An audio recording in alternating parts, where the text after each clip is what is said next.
Friends, मैं हूं आपका दोस्त Rich. Welcome to my YouTube channel winning stocks. ये मेरा पहला यूट्यूब वीडियो है और इस यूट्यूब चैनल पे मेरी कोशिश रहेगी कि मैं आपकी फाइनेंशियल नॉलेज को बढ़ा सकूं और आपको इन्वेस्टमेंट डिसीजंस को आसान कर सकूं और आपके स्टॉक पिक करने में भी मदद कर सकूं। तो चलिए बिना किसी देरी के शुरू करते हैं। हमारा आज का सबसे पहला और सबसे इम्पॉर्टेंट टॉपिक रहेगा fundamental analysis of a company. हम कंपनी की फंडामेंटल एनालिसिस क्विकली कैसे कर सकते हैं। तो बिना किसी देरी के शुरू करते हैं इन्फोसिस का फंडामेंटल एनालिसिस। तो हमारे पास है ये screener.in वेबसाइट है जो कि इंटरनेट पे अवेलेबल है, जो कि फंडामेंटल एनालिसिस करने के लिए बेस्ट वेबसाइट मानी जाती है। मैं पर्सनली ये वेबसाइट यूज़ करता हूँ। तो सबसे इस पे हम देख सकते हैं मार्केट कैपिटल दिखा रहा है, कंपनी का करंट प्राइस दिखा रहा है, 52 वीक्स हाई लो दिखा रहा है, book value, stock PE ratio, सब सारे रेशियोज़, बैलेंस शीट सब कुछ दिखाता है इसमें। तो बिना किसी देरी के शुरू करते हैं। सबसे पहला इंपॉर्टेंट जो रेशियो होता है पीई रेशियो होता है, price to earning ratio. Price to earning ratio company का होता है, मतलब कि आप कंपनी की अर्निंग पे कितना प्राइस पे कर रहे हैं। अगर कंपनी ₹1 अर्न कर रही है तो आप उसकी ₹1 अर्निंग पे कितना आप शेयर प्राइस पे कर रहे हैं। तो अगर ये दो तरीके से लिया जा सकता है। अगर कंपनी का पीई रेशियो हाई है तो मतलब कंपनी ग्रोथ स्टॉक भी हो सकती है या ओवर वैल्यूड भी हो सकती है। तो ये हमें देखना कि हमें कैसे पता चलेगा। ये हमें पता चलेगा इंडस्ट्रियल पीई रेशियो से कंपेयर करके। तो अगर हम इंडस्ट्रियल पीई रेशियो से कंपेयर करते हैं तो हमें पता चल जाएगा कि कंपनी ओवर वैल्यूड है या फिर ग्रोथ स्टॉक है और उसकी वैल्यू ओवर वैल्यू नहीं है। फिर सेकंड आ जाते हैं हम ROCE और ROE, return on capital employed और रिटर्न ऑन इक्विटी। सबसे पहले देखते हैं रिटर्न ऑन इक्विटी क्या होता है। रिटर्न ऑन इक्विटी होता है कंपनी दो तरीके से पैसे उठा सकती है, इक्विटी से और डेट से। इक्विटी से अगर कंपनी ने उठाए हैं ₹100, ठीक है, तो कंपनी इस ROE का मतलब है कि कंपनी इस ₹100 का ₹125 बना के दे रही है, मतलब 25% ग्रोथ करके दे रही है हर साल इसका। और ROCE होता है, ROCE मतलब होता है रिटर्न ऑन कैपिटल एम्प्लॉयड। आपको ये तो पता ही होगा कि कंपनी दो तरीके से पैसा उठा सकती है, डेट से और इक्विटी से।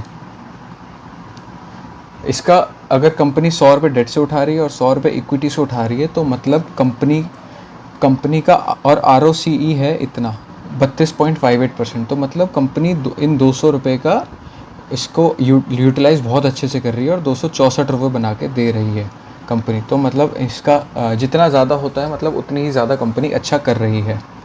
अगली चीज़ पे हमारी नज़र जाती है डिविडेंड यील्ड। अगर आप डिविडेंड इन्वेस्टर है, अगर आपको डिविडेंड पसंद है तो आप यहाँ से देख सकते हैं कौन सा आपका डिविडेंड स्टॉक कितना डिविडेंड दे सकता है। ये 1.91% डिविडेंड देता है हर साल का। तो मतलब ये अच्छा डिविडेंड माना जा सकता है। तो मतलब अगर आप डिविडेंड इन्वेस्टर है, अगर आप चाहते हैं कि आपको कंपनी अच्छा डिविडेंड भी दे साथ में, तो आप ये डिविडेंड यील्ड के ज़रिए देख सकते हैं।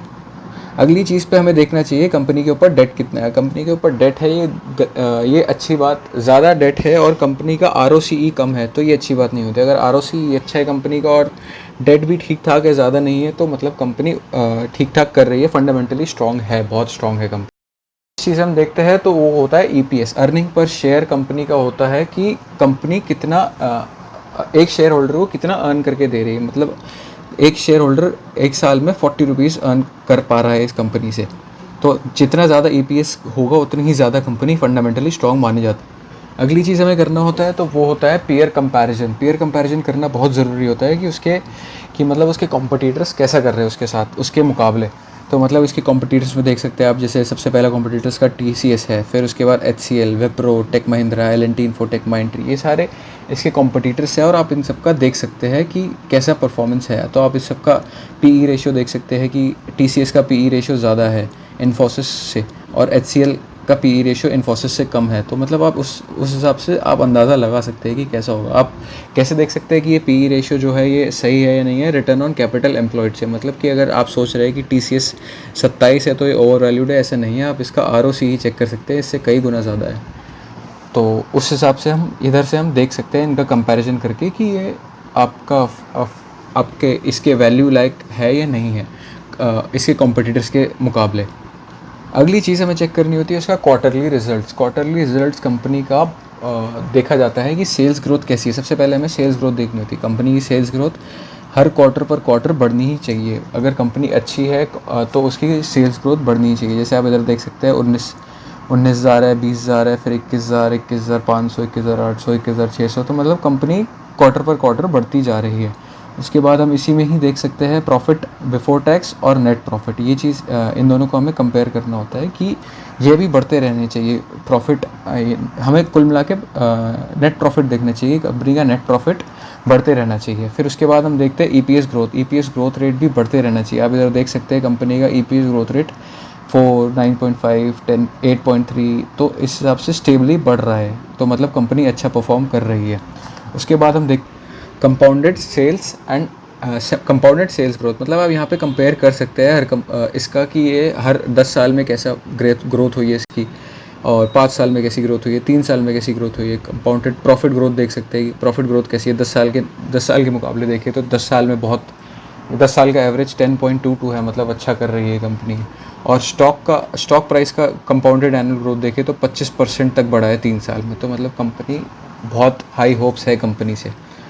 उसके बाद हमें आखिरी चीज़ जो देखनी होती है वो शेयर होल्डिंग पैटर्न देखना होता है। यहाँ से आप उससे पहले आप यहाँ देख सकते हैं कि बैलेंस शीट, कंपनी की balance sheet, annual balance sheet देख सकते हैं, कैश फ्लो स्टेटमेंट देख सकते हैं, कंपेयर कर सकते हैं, मतलब कि वो बढ़ते रहना चाहिए। आरओसीई देख सकते हैं कि आरओसीई साल भर साल कैसा रहा है, 43% 2009 में, ये स्टेबल सा ही रहा है लगभग। तो कोई कंपनी में फंडामेंटली कोई दिक्कत नहीं है। फिर हमारा लास्ट पॉइंट जो होता है, जो हमें सबसे आखिरी में देखना चाहिए, वो होता है शेयर होल्डिंग पैटर्न, कि मतलब इसका शेयर होल्डिंग पैटर्न कौन कौन है। जो शेयर होल्डर्स होते हैं, मेन शेयर होल्डर्स कौन कौन होता है, एक तो प्रमोटर्स होते हैं जो कंपनी के ओनर्स है, फॉरेन इंस्टीट्यूशन इन्वेस्टर्स होते हैं, डोमेस्टिक इंस्टीट्यूशन इन्वेस्टर्स होते हैं, ये फॉरेन इन्वेस्टर्स या डोमेस्टिक इन्वेस्टर्स, ये पब्लिक जो हम रिटेल इन्वेस्टर्स जो होते हैं, और ये अदर्स होते हैं जो म्यूचुअल फंड्स हो गए और ये सब कुछ जो बाकी के जो इन्वेस्टर्स होते हैं वो होते हैं।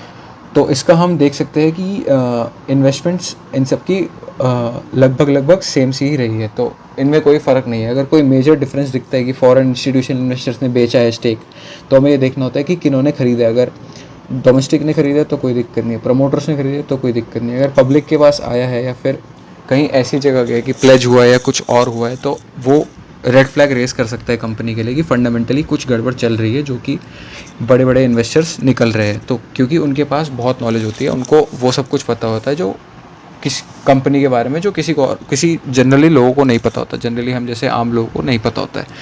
तो यहाँ पे हम ख़त्म करते हैं इसको, फंडामेंटल एनालिसिस को। तो आपने देखा कोई भी फंडामेंटल एनालिसिस ईजीली कर सकता है, तो आपको फंडामेंटल एनालिसिस बहुत ज़रूरी होता है कंपनी के लिए करने के लिए। तो वीडियो देखने के लिए थैंक यू, और पसंद आई तो लाइक, शेयर एंड सब्सक्राइब करिए।